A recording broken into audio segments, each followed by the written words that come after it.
अस्सलाम वालेकुम। आपको एक बार फिर से खुशामदीद करती हूँ मोरविश कुज़ीन में। अगर आप भी मेरी फैमिली की तरह फ्रूट बेस्ड पाई को इतना एंजॉय नहीं करते हैं तो ये बटर फिंगर क्रीम पाई ट्राई कीजिए। इसके अंदर बटर फिंगर चॉकलेट्स हैं, क्रीमी पीनट बटर मिक्सचर है और इसके ऊपर है चॉकलेट गनाश। वो सारी चीज़ें इसके अंदर मौजूद हैं जिसको आप ना नहीं कह सकते। रिसेंटली मुझे इन्फ्लुएंसर की तरफ से ये ऑटम बॉक्स रिसीव हुआ जिसके अंदर थे ये बटर फिंगर बाइट्स। तो मैंने सोचा क्यों ना इनको इस्तेमाल करते हुए कोई रेसिपी क्रिएट करी जाए, तो वही बस मैं आज आपके साथ शेयर कर रही हूँ। चलिए जल्दी से देखते हैं कि इस रेसिपी के लिए हमें क्या क्या चीज़ें दरकार हैं। तो बिस्मिल्लाह पढ़ के शुरू करते हैं। सबसे पहले हम इसकी टॉपिंग का जो गनाश है वो तैयार कर लेंगे ताकि वो ठंडा हो जाए। बोल में सेमी स्वीट चॉकलेट चिप्स और हैवी व्हिपिंग क्रीम डाल रही हूँ और इसको चूल्हे की तरफ लेके जाएंगे जहाँ सॉस पैन में पहले पानी उबाला है और फिर उसकी आंच को बिल्कुल कम कर दिया है और उसके ऊपर ये बोल रखेंगे और इसको बस चमचे से चलाते रहेंगे इतनी देर कि क्रीम और चॉकलेट अच्छे से मेल्ट होके एक मिक्सचर, स्मूथ सा मिक्सचर तैयार हो जाए। इसको डबल बॉयलर मेथड भी कहते हैं। फिर इस बोल को इसके ऊपर से उठा लेंगे और इसको अब हम साइड में रखेंगे कवर करे बगैर, ताकि जब तक हम अपना पाई तैयार करें तो ये अच्छा सा ठंडा हो जाए। अब एक लार्ज मिक्सिंग बोल ले रही हूँ और इसके अंदर हम अपनी फिलिंग तैयार करेंगे। उसके लिए पहले क्रीम चीज़ डाल रही हूँ, उसके साथ डाली हूँ क्रीमी पीनट बटर। अच्छा, क्रीम चीज़ रूम टेम्परेचर पे आ गई थी तो तकरीबन मैंने आधा 30 मिनट्स टू 40 मिनट्स को रूम टेम्परेचर पर छोड़ा था। अब इतनी देर के लिए इसको बीटर की मदद से मिक्स किया है कि अच्छा सा ये यकजान हो जाए। स्पैचुला की मदद से साइड स्क्रैप करके एक जगह इसको बीच में कर लेंगे।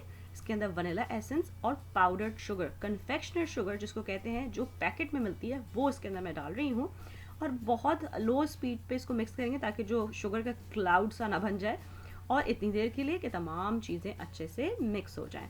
अगेन साइड स्क्रैप कर लेंगे और उसके बाद अब इसके अंदर टाइम है बटर फिंगर बाइट्स डालने का। उनको मैंने अच्छा सा चॉप कर लिया है और चॉप करने के बाद इस मिक्सचर में डाला है स्पैचुला की मदद से। अब इनको मैं फोल्ड कर रही हूँ और साथ में डाल रही हूँ कूल व्हिप का पूरा टब। इसको भी फोल्ड करेंगे इतनी देर कि तमाम चीज़ें हल हो जाएं।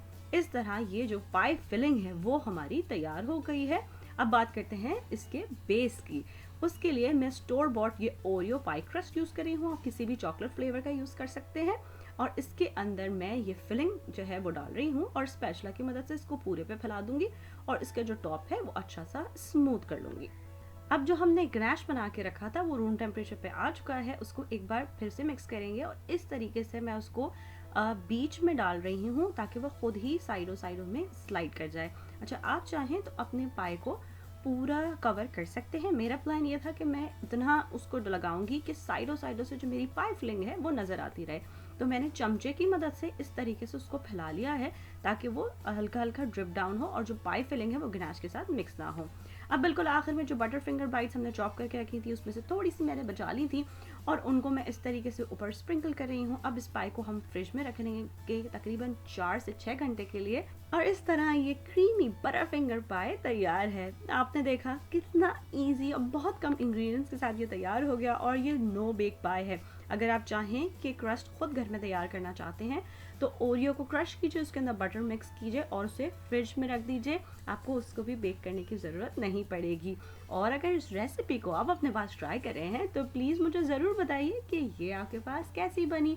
कुछ और सीखना चाहते हैं तो वो भी ज़रूर बताइए। मेरी रेसिपीज़ को पसंद करने का और उनको सराहने का बहुत शुक्रिया। अल्लाह हाफिज़। अगर आपको ये रेसिपी अच्छी लगी तो इन लिंक्स पर ज़रूर क्लिक कीजिए ऐसी और बहुत सी मज़ेदार रेसिपीज़ के लिए।